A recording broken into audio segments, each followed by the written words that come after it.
open up diplomatic relations with Israel, begin economic interaction with Israel, and Israel becomes the economic hub of a regional economic transformation. That was the goal. That was the objective. That's not going to happen.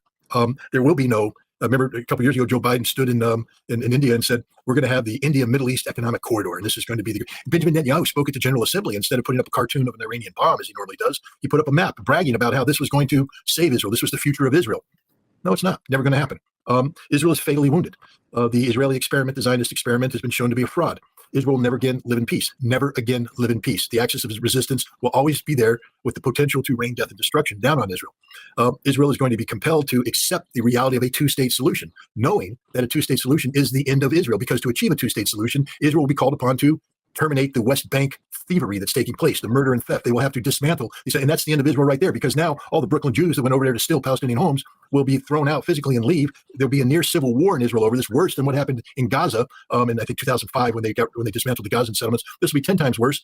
And what you'll see is that the people will start fleeing Israel. We've already seen 500,000 Israelis leave. You're going to see millions of Israelis leave. And in a nation that counts 9-10 million people, you lose 3 to 4 million people, you're done, you're finished. And that's the future of Israel. And that's what warms my heart, knowing that the axis of resistance, knowing that Hamas, knowing that the sacrifice of the Palestinian people has led to the condition that Israel has inflicted. It's a self-inflicted fatality.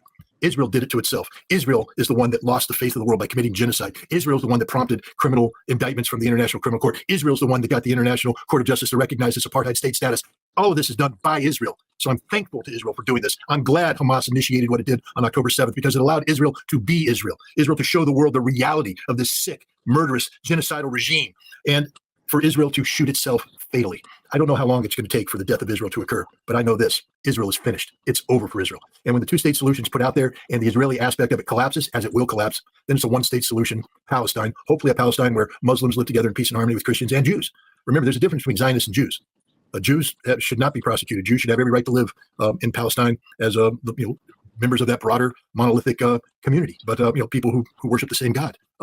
But not Zionist. The Zionist entity is dead, and that's what warms my heart. And that's what makes all the death and suffering that's taken place have meaning. It's given purpose to the martyrdom of so many. And that's what I live for. I literally hope that before I die, I have the absolute privilege of watching the Zionist entity be wiped off the map of modern civilization and replaced by a singular state known as Palestine.